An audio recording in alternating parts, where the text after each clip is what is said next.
درود بیننده عزیز. نزدیکان محمد علی حید عضو زندانی حزبی در تاجیکستان ممنوع نهضت اسلامی نتوانستند با او در زندان ملاقات کنند. محمد علی حید که سال 2016 به حبس ابد محکوم شده است، در نیم سال یک مرتبه حق دارد با نزدیکانش ملاقات کند، ولی این بار به نزدیکان او اجازه واخوری ندادند و مسئولین زندان سبب این را در آن شرح دادند که محمد علی حید ترتیبات داخلی بازداشتگاه را ویران کرده است. برای صحبت بیشتر در این باره مهمان ما هستند صبرنیسا جورابک و همسر محمد علی حید.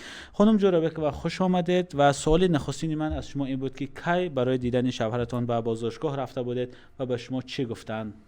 ما روز 24 نوامبر باید که شوهر ما میدیدیم و آخر داشتیم که ما را اجازه ندادن. راستی سببش پرسیدیم، سبب امروز نگفتن. سرایوست رفتیم و یا عریضه را دادن که شما اجازتی درآمدن دارین.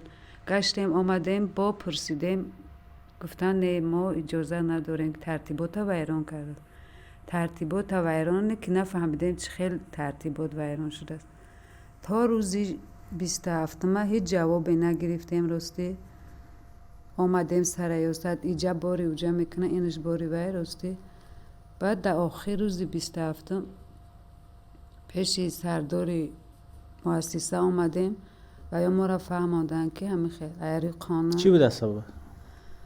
ایری قانون ترتیباتی اگر مؤسسه را ویران کنی 6 ماه اجازتی باخری نیست. خطی نزدیکان و من پرسیدم چه خیلی ترتیبات ویران میکنن که مثلا 6 سال در همین جا هستن.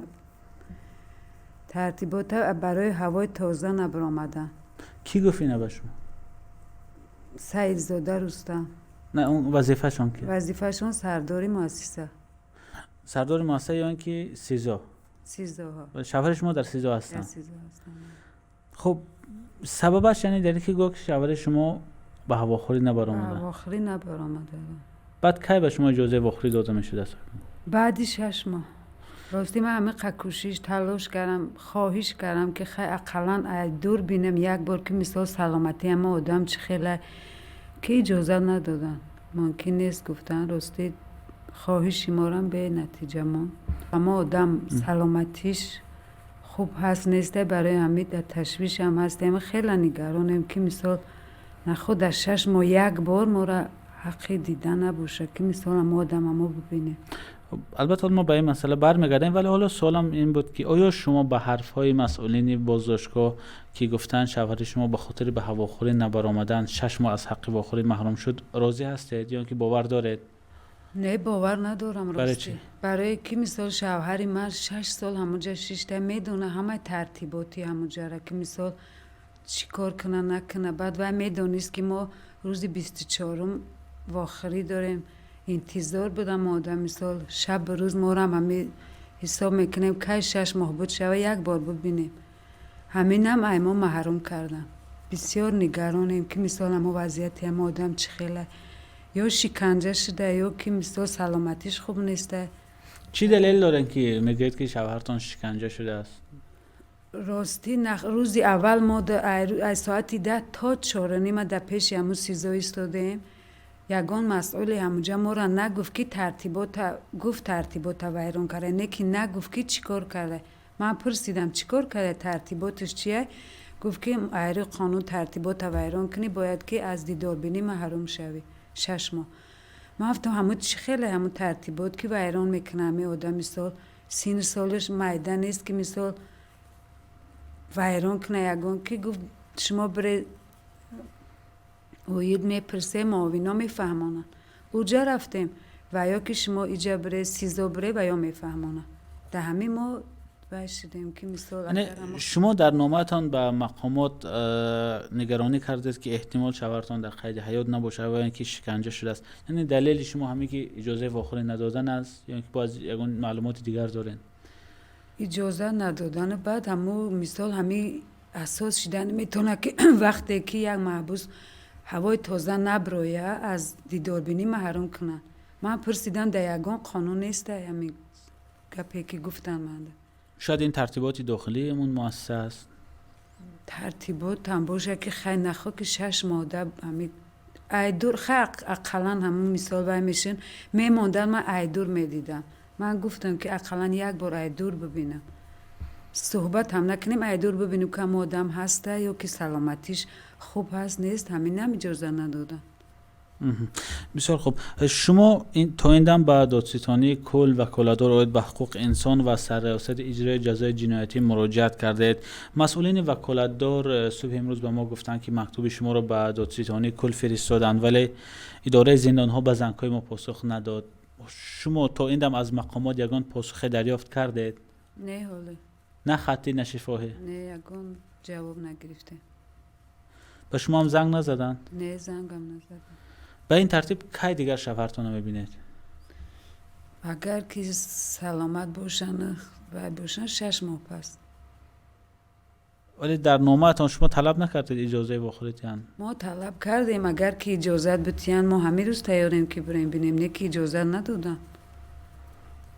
ولی جواب هم نگرفتیم که مثال اجازت هست یا نیست، ای چیزی وکالتدار حقوق انسان. شوهر شما و سید عمر حسینی یک معاون دیگر حزبی در کشور مامنون نهضت اسلامی هم همراه به حبس ابد محکوم شدن و در یک مؤسسه نگهداری میشن. نزدیکان اونها توانستن واخورن یا نه؟ یگان خبر دارید؟ و یا رفتن روز 22 دیدن واخوری کردن. از روی ترتیب بعد 6 ماه بعد ملاقات میکنید با شوهرتان. نگرانیتان چی است حاضر؟ نگرانی ما برای سلامتیش، وضع سلامتیش یا که شکنجه شده برای همین، یا که دیگه ما راستیش خوبم نیستیم، فقط در فکریم که چیکار کنیم، کجا مراجعت کنیم. فقط همه رسانوی کردیم، راستی چند بار در همین 6 ساله که من جایی که مراجعت کردم یگان بار جواب مثبت گرفتگی نیستم. چرا؟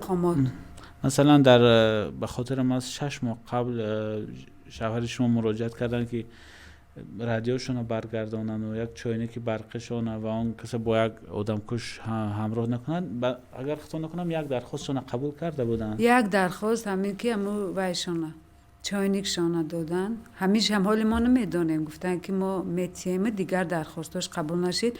حالی گفتن که بعد 6 ماه کو بینیم که چه خیلی شده است، بعد همون 6 ماه ندیدیم آخه. و قطعی هم آدم کش بود، نمیدونیم که بعد همون 6 ماه چه خیلی شد و حالی هم هست قطعی آدم کش یا که چی کارش کردم آدم کش. ما برای همین در حیرانیم که چی کار کنیم، با کی مراجعت کنیم، کجای مراجعت میکنیم. فقط ترتیبات ویران کردین دیگه نمیدونیم چی کار کنیم. ببخشید در مسئله واخوری نزدیکان سید عمر حسینی آیا اون کس یکان چی نگفتن درباره آن که با محمد علی حید واخوردن و نخوردن؟ یکان چی صحبت نکردن شما؟ نه راستی نه.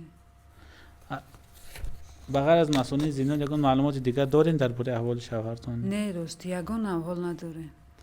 حق زنگ زدن هم ندارن؟ حق زنگ زدن هم ندارن. برای همه ما نگرانیم که اقلا زنگ زدن در حق داشته باشن که ما یک بار بفهمیم آواز شه، حق ندارن. درخواست شما چی است از مقامات بفرمایید؟ درخواست من از مقامات همینه که ما را اجازت بدین که من یک بار شوهرم ای نزدیک ببینیم که احوالش چخیله. همین قمان درخواست دارم. تشکر. بیننده عزیز یادآور میشم که همصحبت ما بودن صبرنیسا جورابک و همسری محمد علی حید. سلامت باشید.